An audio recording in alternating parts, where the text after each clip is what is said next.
Day 14 of Unlocked 90, and today we're going to talk about mastering the forces. So versus being a physical workout, we're actually going to make this a little bit more mental today. And I want to get this down because I think it's very important as you move forward in any kind of workout, whether it's on your own, at the gym, maybe you're doing a rehab program or just a general strength and conditioning. But if you can understand this, I think it'll save you a lot of injuries, a lot of headaches as far as also getting quality out of your workouts. But I want to show you real quick. So if I take this book and I use my finger, and if I try to push it right here on the bottom, it's not opening the book. But if I come up underneath the tab here and press up, it helps lift the cover. So as basic as that seems, that's also how our body works. So wherever we're pressing through, that's where the forces are coming up. Now with workouts, we're always taking into consideration gravity pressing down on us. We have that force coming down. We also give an equal and opposite force of whatever we push down to the ground, the force pushes up. So to not make this too complicated, we want to basically just want to show you the concept of alignment. So this is probably one of the most common things that people misunderstand, but when we're doing any kind of leg workouts, you know, if you're not doing some kind of athletic movement, whether like a jump or run or a sprint, and we're going up on the toes, then it's better to push flat foot or more through your heels. So when I push more through the heels, I can shift my hips back. I can use my hip muscles, distribute the forces throughout the hips versus the back of the knee. So it's all about where you distribute the forces.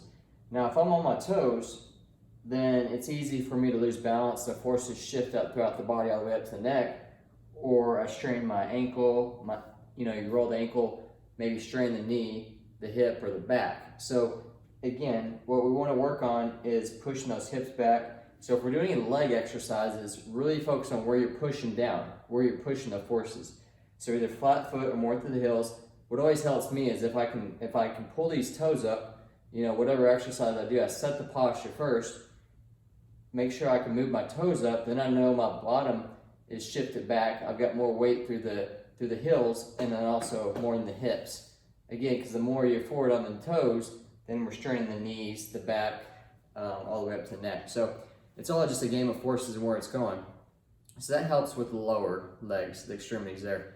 As far as the upper body, it's more about the shoulder blades. So if I'm doing any kind of workout or exercise with the shoulders or for the neck or just in general for the upper body, always want to squeeze the shoulder blades back. And this doesn't have to be a workout. This applies to really everything in life, whether you're doing a transfer, getting to the ground, back up, press through the hills, whether I'm lifting something up, maybe this book off the table here. If I'm doing anything upper body and I want to get those shoulders up and opened up, so it's a slight squeeze in your shoulder blades, that helps open up the shoulder so there's less pressure and tension on the neck. If I just go and grab a weight or a bag or whatever it is off the ground or off the table here, all of a sudden I don't think about it because it's not heavy, but over repetition, that's what leads to the tightness and the rotation where we get that rounded posture and then the strain to the neck.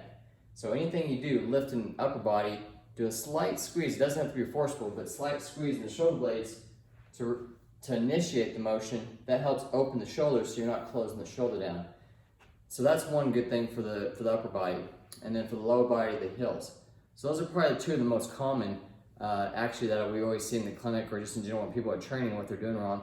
But that's the reason we're going through all these mobility exercises first, because what you see is tendency is when people are going through a squat, the reason they can't get on their heels or shift the weights back is because they don't have that range of motion at the hips. So when they're locked at the hips and they can't internally rotate the femur at the hip socket, what ends up happening is they start either bending over, straining the back, moving, shifting their body weight because of our forward lean toward the toes, and that strains the knees. So master the range of motion exercises to help open up the main joints. That way we can shift where we need to on the main forces of the body for toward the heels, and then for the neck and shoulders, we want a slight squeeze in the shoulder blades so that your T's, Y's laying on the side, whether it's in the wall, the corner, get that range of motion. So importance there, like I said, just think about this every time we go through these exercises moving forward, that you understand where you're distributing the forces, because that's going to save you a lot of headache and a lot of injury later down the road.